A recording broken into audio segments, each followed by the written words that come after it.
Lalu tiba-tiba dalam perang Uhud kita baca dah, ramai di kalangan orang Islam yang syahid, termasuk Nabi SAW pun luka parah dalam perang Uhud. Lalu Allah turunkan ayat, qad qalat min qablikum sunan, sesungguhnya telah berlalu sebelum daripada kamu sunnah-sunnah Allah. Allah cerita, yakni apa yang menimpa kamu ini pernah terjadi kepada umat-umat para pengikut Nabi-Nabi terdahulu sebelum daripada kamu. Kemudian akibat baik menjadi milik mereka, sementara kekalahan menjadi milik orang-orang kafir. Cerita yang jadi pada kamu ni dah jadi dah kepada umat-umat terdahulu. Cerita ujian-ujian yang menimpa kamu ni merupakan sunnah. Sunnah.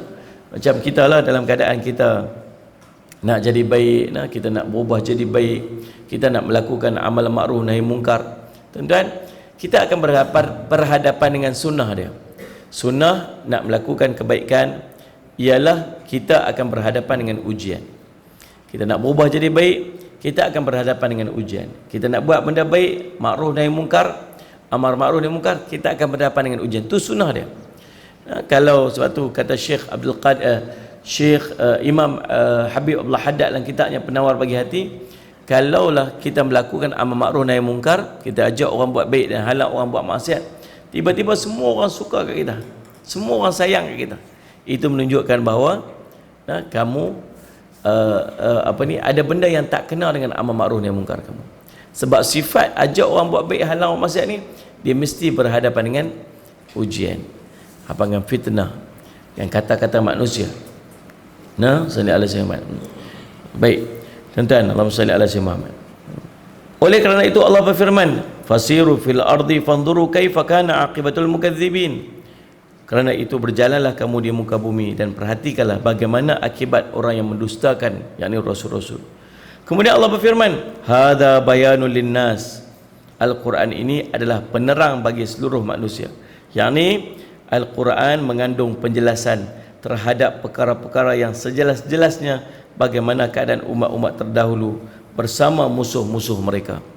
Kalau nak rujuk, nak tengok macam mana yang dilalui oleh para nabi terdahulu, umat-umat terdahulu, rujuk balik dalam Al-Quran. Dalam Al-Quran cerita banyak tentang kisah-kisah umat-umat terdahulu. Sebab Allah cerita kisah-kisah dalam Al-Quran ni, tujuan dia apa? Tujuan dia untuk kita mengambil pengajaran. Kamu rasa kamu letih, kamu lemah, dalam perang Uhud tu kamu berhadapan dengan keadaan yang sangat dahsyat, sampai 70 orang daripada kamu syahid terbunuh pada hari tersebut.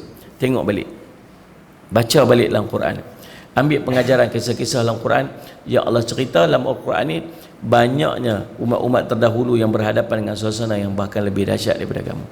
Waktu tu kita rasa macam apa? Kita rasa macam dah juga rupanya salih azmat dia merupakan sunnah.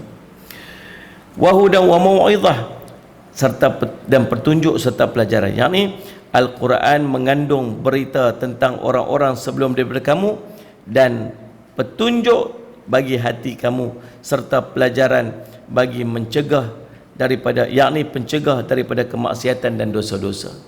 Kita baca Quran, dia ada apa dekat dalam Quran tu, tuan-tuan? Dia ada petunjuk bagi hati kita. Kemudian ada pelajaran. Pelajaran pula ni untuk apa?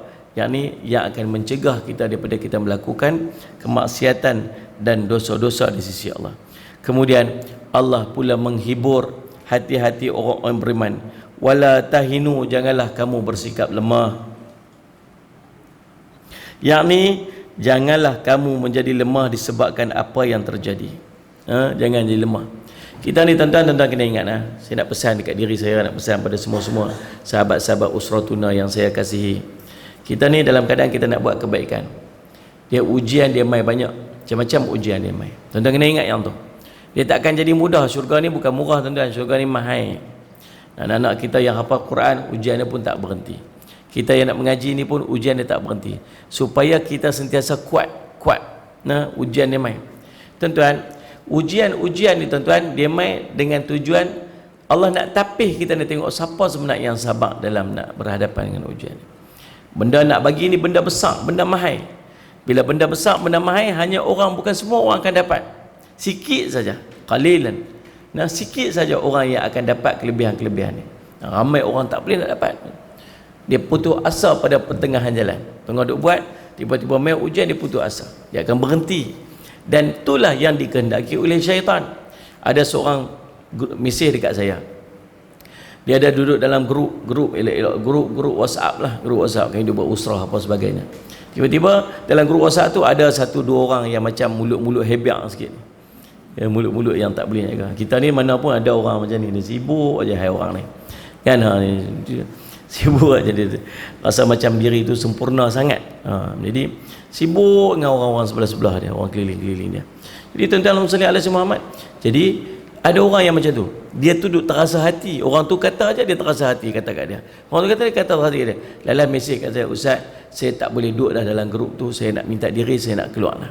Saya ucapkan supaya Ustaz ni terus maju jaya dalam dakwah Ustaz.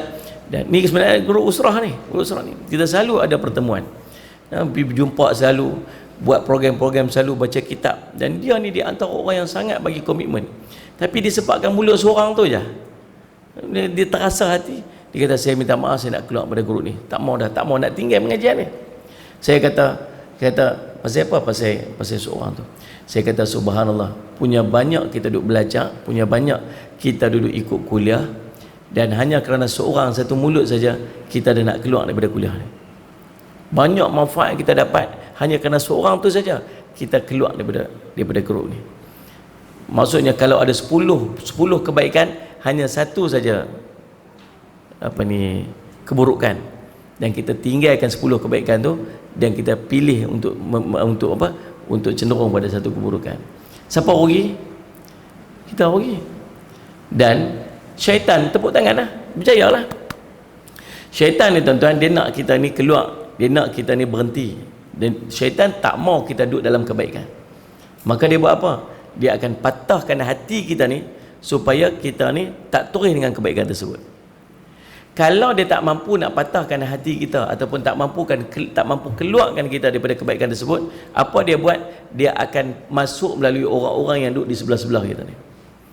Ya, buat orang tu untuk bercakap tentang dia, buat orang ni supaya mulut hebat sikit, buat ni supaya kau ni, orang ni buat zalim kat dia sikit, orang ni buat jahat dia sikit. Tujuan dia supaya apa? Dia menggunakan alasan orang tu untuk dia tinggalkan kebaikan tersebut. Maka kalau dia tak berjaya pi melalui kita, dia akan pi melalui orang-orang yang duduk di kiri dan kanan kita. Tujuan dia apa? Supaya kita berhenti daripada kebaikan-kebaikan tersebut. Dan waktu tu siapa yang rugi? Akhirnya kita lah yang rugi. Itu pesan kat saya dan pesan kat semua-semualah yang ikut kuliah kita ni, tuan-tuan sekalian alaihi Muhammad. Syaitan tak akan berhenti untuk buat kerja dia. Syaitan tak akan berhenti untuk buat kerja dia, tuan-tuan. Jadi waktu tu cuba tengok benda kebaikan yang kita dapat, dan bandingkan dengan satu keburukan, 2 keburukan yang dua ada tu, yang mana yang lebih berat manfaatnya. Jangan sampai buat syaitan tepuk tangan dengan apa yang keputusan yang akhirnya kita buat. Keluar sungguh, tuan-tuan. Saya nak cerita, walaupun saya nasihat, saya kata saya tengoklah, memang syaitan, saya minta maaf Ustaz, saya keluar terus dan senyap terus sampai ke hari ni. Kisah ni berlaku hanya dalam bulan lepas saja. Jadi rugilah, nak buat macam mana? Rugilah, langsung tak ikut kuliah dah. Apalah tuan-tuan, kita harap Salih alaihi Muhammad dia teruskan kuliah-kuliah dia ikut kuliah-kuliah program-program dia dengan ustaz-ustaz yang lain. Seorang tu saja dengan saya pun dia tak ikut dah. Okeylah, tak apa nak buat macam mana. Alhamdulillah ala kulli hal.